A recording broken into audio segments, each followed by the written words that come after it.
Hello everyone, welcome back. Business communication में आज के लेक्चर में डिस्कस करेंगे meaning and objective of communication. ठीक है। सबसे पहले मैं यहाँ पे एक डेफिनेशन लिख देता हूँ। Communication is the sum of all the things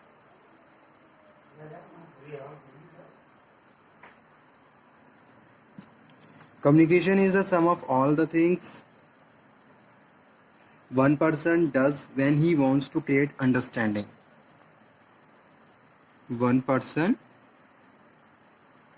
does when he wants to create understanding. Communication क्या है? Communication is the process of passing the information and understanding from one person to another. Okay, means to say कि भाई अगर आपके पास जो भी message है उस मैसेज को आप दूसरी पार्टी यानी कि रिसीवर को भेज रहे हो, ठीक है, तो रिसीवर को अंडरस्टैंड करने के लिए आप जो भी चीज़ें यूज़ कर रहे हो, ओके, वो सब क्या है? That is the entire process of communication. So that's why definition is given and say communication is the sum of all the things one person does when he wants to create understanding.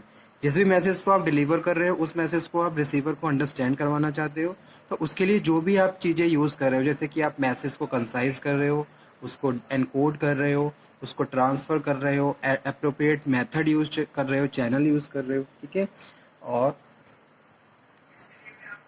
तो ये entire जो भी process है और जितने भी ये components हैं, ये सब कम्युनिकेशन का part.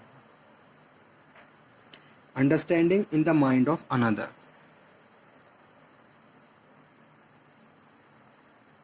In the mind of another. Okay, so it involves a systematic and continuous process of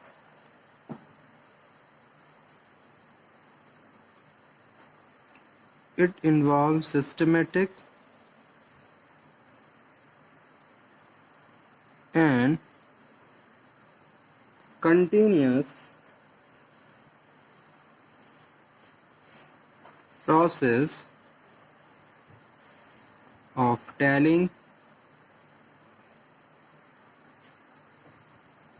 listening and understanding, ठीक है। Whenever we are talking about the communication proceed with proper speaking and listening. Both of the term play very significant role in the entire communication process, ठीक है।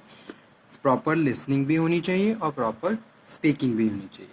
Sender जब भी किसी message को deliver करता है, यानी कि जिस भी मैसेज को वो कम्युनिकेट कर रहा है, that message effectively listen by the receiver, तभी वो उसको प्रॉपर अंडरस्टैंड कर सकता है। So it is the process and it involve systematic and continuous process of telling, okay, listening and understanding. Communication में तीनों ही चीज़ें सिग्निफिकेंट रोल प्ले करती हैं। तो communication is the process of passing the information and understanding from one person to another, ठीक है। one person in passing and second person receiving and understanding what message is sent by the sender and in which intention, उसकी intention क्या है। so intention receiver must be understand, the message must be precise and according to the interest of the receiver, sender send the message, okay। whenever you send any information you have to analyze your audience, कि आपकी audience कैसी है, उसके हिसाब से आपको message को design करना है, कंसाइज करना है और अप्रोप्रिएट मेथड या चैनल यूज़ करके आपको मैसेज को डिलीवर करना है, ठीक है। So the word communication describe the process of conveying messages, जैसे कि फैक्ट है, आइडिया है, ओपिनियन है, from one person to another, so they are understood, that is communication. Communication is the exchange of fact, idea, opinion, emotions by two or more persons, okay। so it is a process of transferring information from sender to receiver with the use of medium in which communicated information is understood by both sender or receiver. so it is a process of allow organism to exchange information by several methods. Communication requires that all parties understand a common language that is exchanged. तो जो भी message हम deliver करते हैं, जो भी communication चल रहा है, that communication must be in a single language. Okay, language must be understand by both of the party, sender और रिसीवर, दोनों को समझ में आना चाहिए. So there are auditory means such as speaking, signing, or sometimes tones of voice, and non-verbal physical means such as body language, sign language, paralanguage, touch, eye contact, or use of writing. Okay. Now, next one है communication can be seen as the process of information transmission followed by the 3 levels of rules.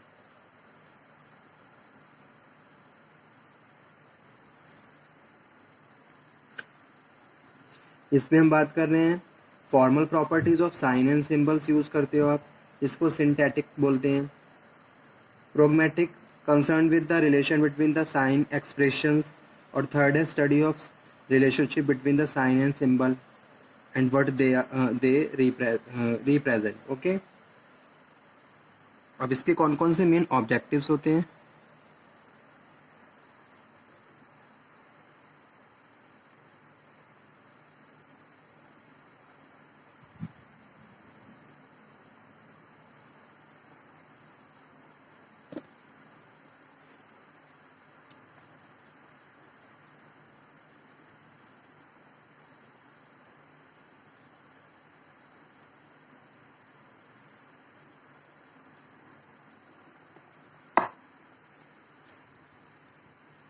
Some of the important objectives served by the business communication. First one is communication is the key to recruitment process. Okay, so जब भी recruitment process की बात करें, that process complete with proper communication. तो यहाँ interviewer और interview के बीच proper communication होता है. Interviewer asking number of questions to the interview and interview reply. So in this way, interviewer analyze the personality, attitude, knowledge, experience, all things by the communication. ठीक है, तो first objective of business communication यही है. Communication is the key to recruitment process. Key to recruitment process. It is needed to persuade potential employees of the merit of the working of the enterprise. तो communication के through आप potential employees को analyze करते हो और उनको hire करते हो. Second है in the area of orientation, communication play very important role. ठीक है, orientation and induction. तो orientation induction program specially held for new persons, new joinees. So in this way you familiar to the new joinees with the organizations. तो आप organizations के बारे में बताते हो, organization की history, about the organization culture, organization के value beliefs, किस रूल कौन से रूल्स पे ऑर्गेनाइजेशन काम करती है. ठीक है, ये सारी चीज़ें आप कम्युनिकेट कर रहे हो न्यू पर्सनस या न्यू ज्वाइनीज से. So it is also play very important role for the orientation and induction program. तो ये भी एक important objective है communication का. उसके बाद है needed to enable employees to perform their functions.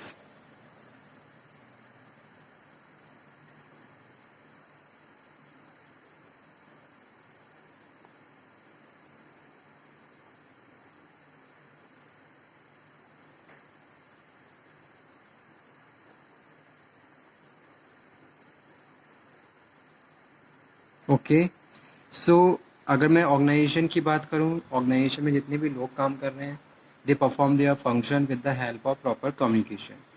If you want to proceed your task and perform your functions, you have to make a proper communication with other persons. Okay, so जितने भी functions हैं या फिर जो भी functions हैं, जैसे कि प्लानिंग है, ऑर्गेनाइजिंग है, स्टाफिंग है, डायरेक्टिंग है, कंट्रोलिंग है, या फिर सब्सिडरी फंक्शंस है मैनेजमेंट के, जैसे कि मोटिवेशन है और leadership है.